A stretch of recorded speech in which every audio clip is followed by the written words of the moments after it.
What up? It's H-O-G, back with another topic, back with another video. So the title of this is gonna be, SNAP benefits is the gateway to UBI, or Universal Basic Income. So this might be a little bit of a weird video, honestly, because I know some folks don't know what UBI is, and I'm gonna delve into some other deep stuff when it comes to this. But if you stay to the end, hopefully you'll understand exactly where I'm coming from, because I think folks need to hear this and understand this, because this may not happen for a very long time, but in order for us to understand and navigate through things, I think we need to kind of like see what's going to happen on the back end of things, right? So admin notes, thanks again to all the subscribers that have subscribed to my channel. I endeavor to keep pushing the videos out to give you leverage to better yourselves. So let's get into it. So why do I say the SNAP benefits is the gateway to UBI? So what is UBI? Other words, called Universal Basic Income. So I'm not going to do a deep dive on that particular aspect in this video, but essentially it's a way where the government will pretty much pay everybody a certain income every month, unconditionally, meaning that you don't necessarily have to work for the money.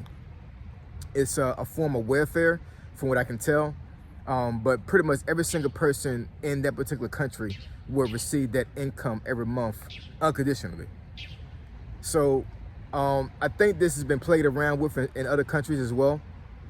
I think one of the main reasons why other countries have tried this, because they're trying to eliminate poverty. Because how do people become homeless? How do people start to starve and all these other things? Because they don't have some type of monetary income that comes in every single month to pay for items, pay for food, housing, clothes, all these other things, right? So some countries have already played around with this to see if it works, so they can eliminate poverty and pretty much homelessness as a whole, right?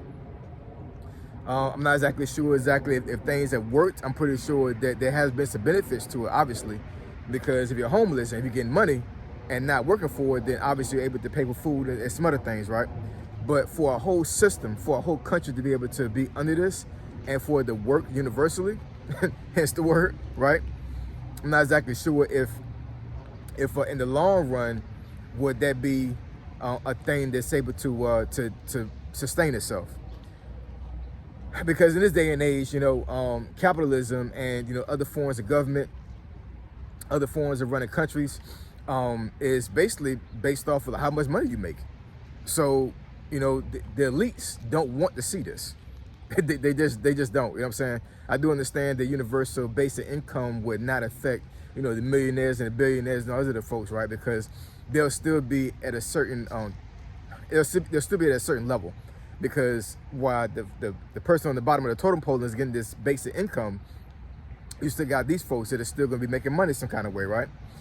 But I don't know, man. You know what I'm saying? Like, these millionaires and billionaires, they depend on assets that keep their money flowing. But the person that's in the middle and the person that is at the bottom can affect those assets. So I'm not exactly sure if those folks that are at the top are going to be able to sustain themselves for decades on end, if UBI becomes a universal thing, a country thing, or whatever. But this is the weird thing. This is the crazy word that I'm going to put out there when it comes to why I believe that this may become a real thing in the future. May not happen anytime soon, but it will become a thing in the future. So for folks who know me personally, I am a very big sci-fi fan. I grew up watching Star Trek with my grandmother. Probably all the way back until I remember. I'm thinking like 5 years old, I was sitting there on Sunday evenings watching Star Trek. My grandmother, for whatever reason, she liked that TV show. And if you knew my grandmother, you would not think that she would ever believe or even entertain a TV show like that. But she loved Star Trek, man. She loved it to death. And she would always watch it after her Westerns would come on. Bonanza, Gunsmoke, Rawhide, all these other things, right? So Sundays was kind of boring to me, because from 1 to 6 in the afternoon and the evening, I would be forced to sit down if I wasn't going outside to watch Westerns. But then when 6 hit, that's when Star Trek came on. Sometimes it came on twice. It would be like 2 episodes back to back. And it intrigued me. It really did. And ever since then, I promise you, being somewhat of a nerd, I probably have watched every single Star Trek TV show and episode that has ever existed, with the exception, I think there's a cartoon that's out right now, Lower Decks, I believe is what it's called. I haven't watched that, but Star Trek Discovery, Star Trek what's that one? The one that they are basing it off of Captain Pike. But anyways, I know folks don't really know too much about Star Trek, but basically every single episode you can think of on Star Trek, I would say more than 90% of everything that's ever come out Star Trek related, I've watched, right? And one of the themes that Star Trek has when it comes to money is that money is not the driving force of human beings during that time. Star Trek is based about 400 or 500 years into the future from this time, right? So in other words, they're pretty much saying to people that watch the TV show that eventually human beings will not be enticed or will need to work for money in order to survive.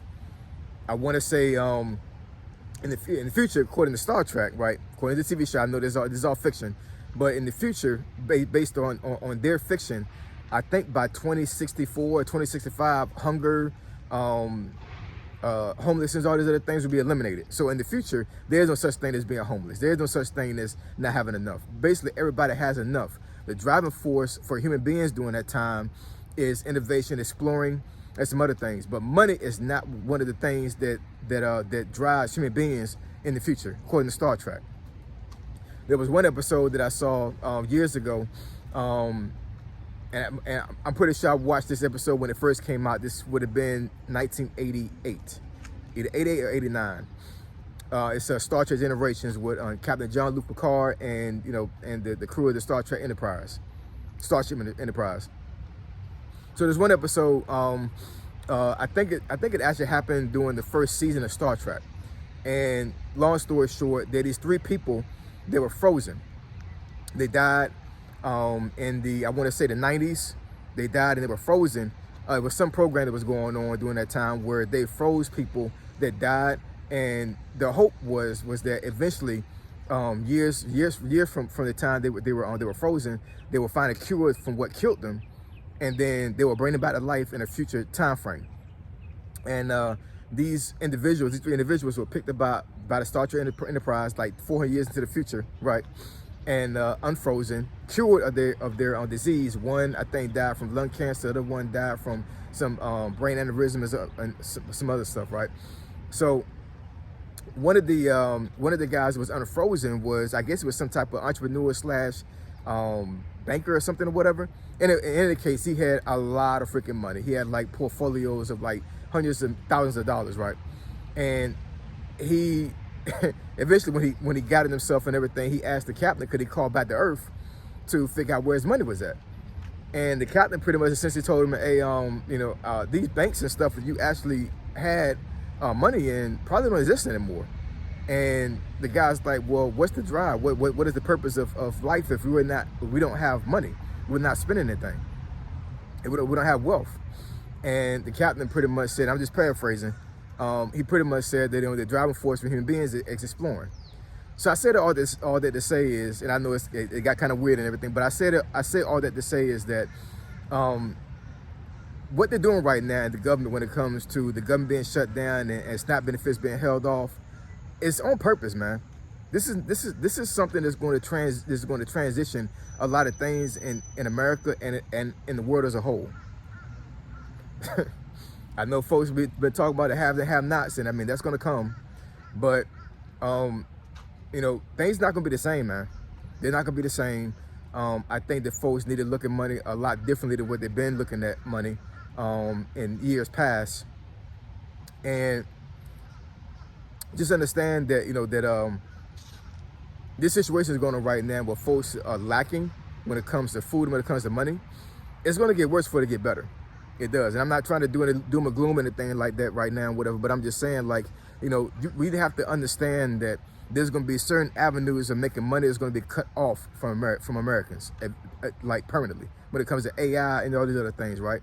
So we have to keep pivoting.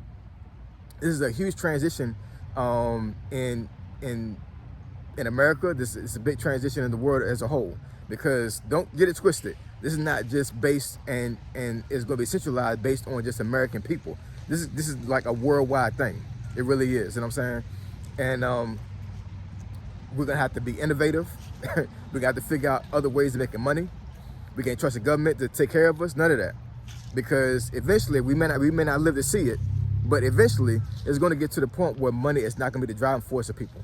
It just isn't, you know what I'm saying? And I think this is one of the first steps. I think history is going to count this time in history as one of the times where human beings and society as a whole has started to transition from the wealthy, or have a huge separation between the wealthy and the poor. It's going to get crazy, man. It really is, you know what I'm saying? So I said all that to say that we need to really start pivoting. We need to start learning more things. I'm back in college. I started school again, you know what I'm saying? Because there's some skill sets in IT that I don't actually are an expert in. And when I'm looking at these job listings, I'm sitting here like, I'm kind of familiar with what they're talking about, but I don't have like an expert knowledge about it. So while I'm being furloughed and everything, I'm like, the Army's gonna pay me, well, the military is gonna pay me to go out to school, so why not? I may not finish the degree, but I mean, with the certification is gonna help me get the job that I want right now. But even when I get it, it's not guaranteed I'm gonna keep it. You know what I'm saying? I'm not wishing bad luck on myself or whatever, you know what I'm saying, but I'm just saying, like, whatever job you get right now, we cannot guarantee we're gonna keep that job forever. I'm telling you right now, there's gonna be no such thing as like staying at a job for 20 years, 30 years, 40 years anymore. Even in the government, we all see folks in the government being laid off, right?